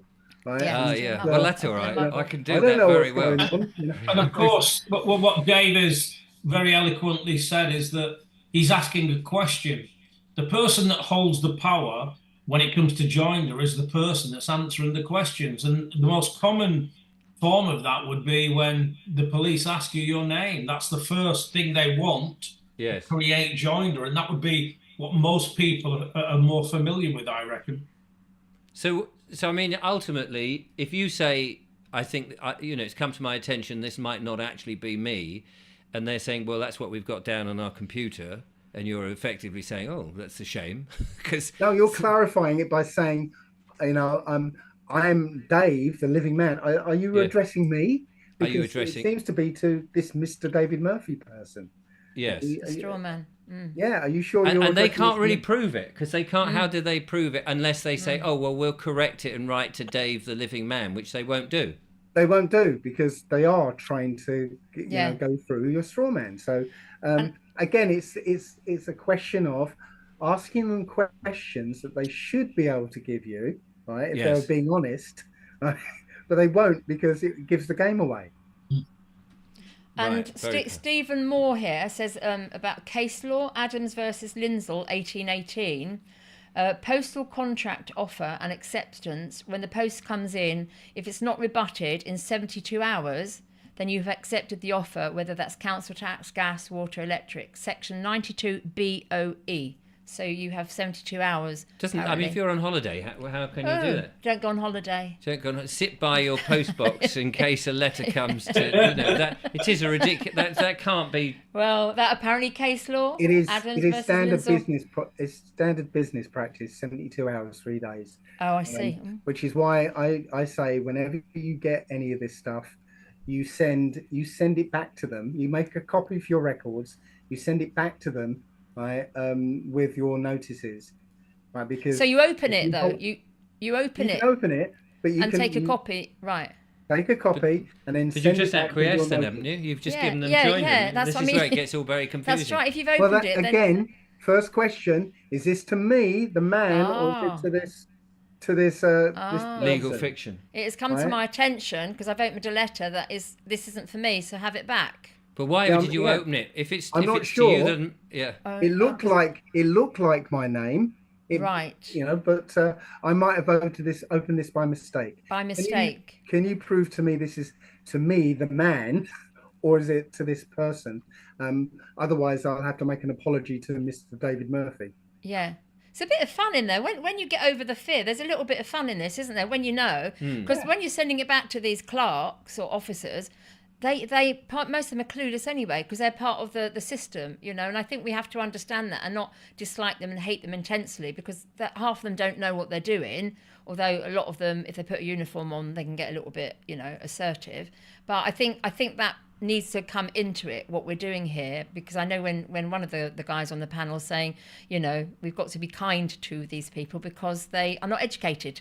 they're part of it. They you know, they're just part of it because they do not know and they haven't thought to ask questions. It's a game, and when I'm dealing with like a parking ticket or something, and they say, "Oh, we issued this ticket, this PCN to your car," you know, I wrote back and said, "I asked my car if he was going to pay, but it didn't answer to me." You know, you just have fun with the thing. It's a game. But I didn't have fun when they came to take my car the other day. I paid the fine. Okay. I paid it. They clamp your car, right? You tell them, "I'm going to give you 10 minutes to remove your property from my property, or I'm cutting the damn thing off." Right? Well, yeah, but I'm charging you 80 quid for my clamp removal fees. But they weren't. They were going to take it. So they were going to take it. So that was Did they their not threat. clamp it?